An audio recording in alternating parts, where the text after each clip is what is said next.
Hello, and welcome to the Phantom 4 RTK tutorials. In this video, we'll teach you how to use Network RTK. Get your Phantom 4 RTK ready and practice alongside us. You need to prepare a Phantom 4 RTK unit, a 4G SIM card, a Phantom 4 RTK remote controller, and several charged batteries. Begin by inserting the 4G SIM card into your remote controller. Power the RC on. Tap to launch the DJI GS RTK app. Enter the menu bar on the left. Click the settings icon and then select Network Diagnosis to make sure the network is functioning properly. Please follow the steps to activate your service.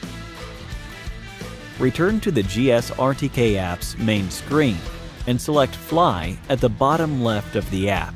This will show a direct camera view from the Phantom 4 RTK. Tap on the three dots in the top right corner to enter the settings menu. Select RTK on the list of settings menus and make sure the RTK function is turned on. Select Custom Network RTK under the RTK signal method. You can connect to your desired network by entering the corresponding server, port, account username, and password. Once entered, the confirmation process will begin. If the remote controller successfully connected to your network, the message Network RTK Server Connection Successful will appear on the top left of the screen. Returning to the camera view, you can similarly confirm that it is working by checking the RTK icon next to the satellite number indicator.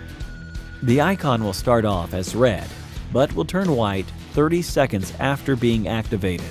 If the icon continues to stay red, please review the process and see if any information was input incorrectly. Once the home point is recorded, you are ready to fly. No additional setup required. Once you're connected, the home point will record and you can start your mission. Thank you for watching. Stay tuned for more Phantom 4 RTK tutorials.